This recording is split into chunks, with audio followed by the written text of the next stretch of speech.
бәріне қалдарыңыз қалай? Бүгін мен сіздермен бет күтімдегі қартаюдың алдын алатын 4 әдіс жайлы айтып беретін боламын. Егер де сізге осындай пайдалы басқа да қызықты ақпараттары, рецепттар қажет болса, міндетті түрде менің каналыма тіркеліп, лайк басып кетуді ұмытпаңыз. Сол кезде сіздер үшін арнайы жаңадан салынған видеоларды өткізіп алмайсыз. Ал егер сіздің де бөлісетін рецептіңіз не болмаса пайдалы ақпараттарыңыз болса, міндетті түрде комментарий бөліміне жазып, бөлісіңіздер, бірге пайдаланып көрейік.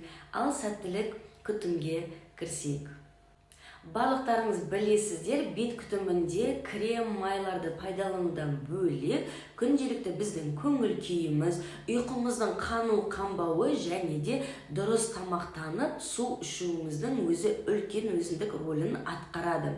Яғни, егер сіз дұрыс тамақтанып, суды уақытылы күніне кемінде 2-3 литр су ішіп, ұйқыңыз қанып, стресске бейім болмайтын болсаңыз, онда бетіңізге олай қатты тез әжім түспейді, бетіңіз олай кеуіп құрғап не болмаса тым майланып, безеулер қаптамайды. Сол себепті ең алдымен өзіңіздің образ жизни, яғни өмір сүру жаңағы уақытыңызды ретке келтіріңіз. Ал бет күтімімізде ең алдымен жаңағы өзіміздің пайдаланатын кремдерімізді жағудың алдында таңертең тұрғанда бет қолымызды жуамыз. Бет қолымызды жуған кезде бетке арналған арнайы зарядка, яғни жаттығу бар. Ол жаттығудың жаңағы бір түрі контрасты жуыну, яғни ыстық сумен, суық сумен бір уақытта кезек-кезек жуу барысында бетіміз біздің жаттығу жасап, қан айналымыз қалпына келіп, өзінің жұмысын жақсы атқаратын болады. Оны қалай жасаймыз?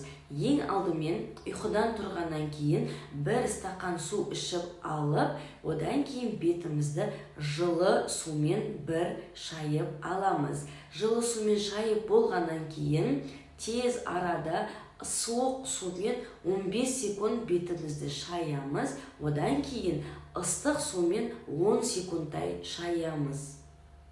Контрасты жуыну ол біздің бетіміздің бет терісінің астындағы қанымыз жақсы айналып, және де бір ыстық су, бір суық суға жуған кезде бет тамырымыз біздің бір қалыңдап, бір кішірейіп, ол жаттығу жасау арқылы біздің бетімізге әжім түспеуіне жақсы септігін тигізеді. Ал бетіміздің астымызда қаны жақсы жүрген кезде бет түсіміз өзінің қалпына келіп, артық токсиндарды жуып, шайып, бет теріңіздің тазаруына жақсы септігін тигізеді. Сол себепті міндетті түрде ең алғаш жасаған кезде ыстық сумен 4-5 рет, суық сумен 4-5 рет жуып көру жеткілікті. Егер де сіздің бетіңіз қабынған, не болмаса сізде цистит ауруына жақын болсаңыз, не болмаса өте сезімтал, не жүрек ауруы бар болса, онда мен сізге оны пайдалануға кеңес бермеймін. Ал екінші пайдалы кеңес ол скраб. Көбінде мен байқап жатамын, скрабты көп адамдар пайдалана бермейді. Негізінде скрабтың түр-түрі бар. Жаңағы сезімтал бетке, өте құрғақ бетке, майлы бетке, өзіңіздің бетіңізге ыңғайлы келетін дүкеннен сатып алып, міндетті түрде аптасына 1 рет, не болмаса 2 рет скраб жасап тұруға кеңес беремін. Себебі күні кешке дейін сыртта жүрген кезде не жеген тамақтарымыздан бет терісінде жаңағы қарадақтар, майлар, керек емес токсиндар толып, ол безеуге айналады. Сол себепті міндетті түрде скрабпен бетімізді пайдаланып тұруға кеңес беремін. Скрабтың құрамында кофе, не болмаса өрік, зығыр майы болатынды пайдаланатын болсаңыз, міндетті түрде сізге жақсы көмегін тигізеді және де өте майда тесіктерді де жақсы тазалайды. Ал скрабтың қандай түрлері бар? Скрабтың кеңінен таралған 2 түрі бар. Бірінші түрі ол гамаш, яғни гамаш дегеніміз ол өте құрғақ және сезімтал бетке арналған. Жаңағы өзіңіздің бетіңіз сол қатарға жататын болса, гамаш түрін сатып алыңыз. Ал егер де бетіңіз майлы, не болмаса орташа типтағы болса, онда сізге өзіңіздің қалтаңыз көтеретін, не болмаса ұнайтын брендті пайдалана беруге болады.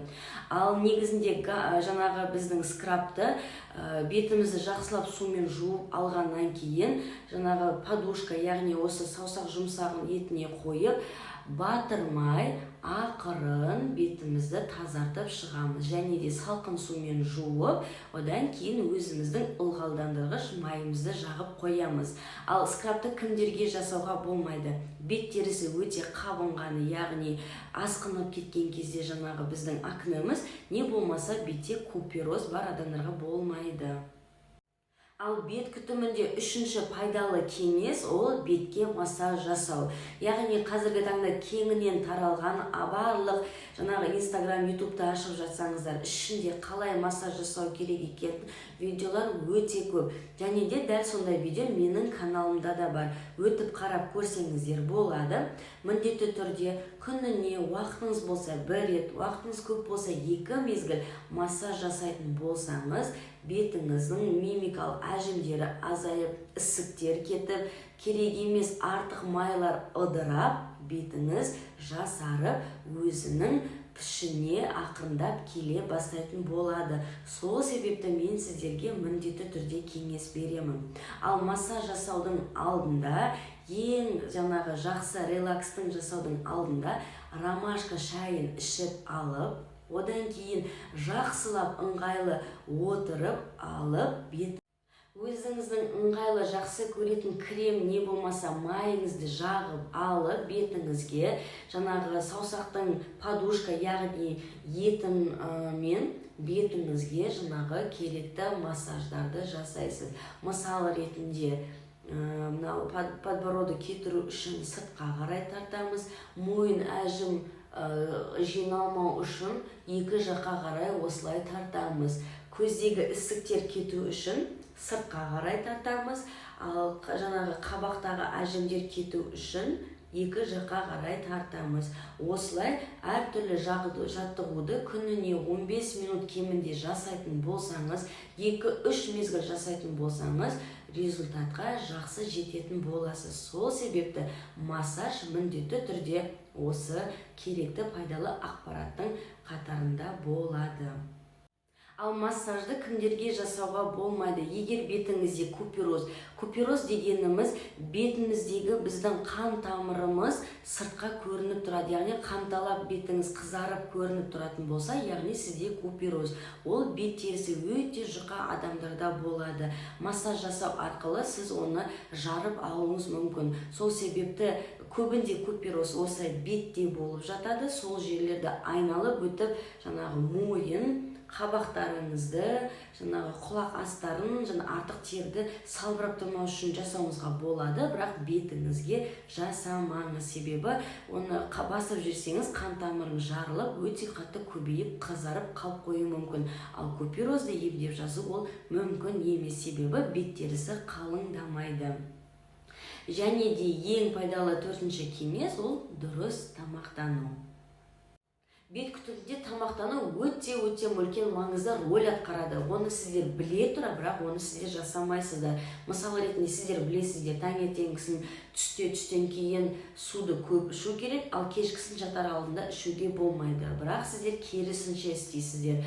Одан бөлек әші, тәтті, тұзы көп, не болмаса қышқыл майлы тамақтарды мүлдем жемей демеймін. Жесеңіздер де аз мөлшерде, күнде емес, анда-санда ғана жейтін болсаңыздар, бет терісіңіздің түсі тез қалпына келіп, жасарып, ешқандай артық безеулер, сыйта шықпайтын болады. Сол себепті жеген тамағыңызға, суыңызға өте үлкен маңызды көңіл бөліңіз. Көбінде көкөністер, газдалмаған сулар, қарапайым су ішіп, өзіңіздің ағзаңызды тазалап, дене бітіміңіз сау, өзіңіз сұлу болып жүріңіз.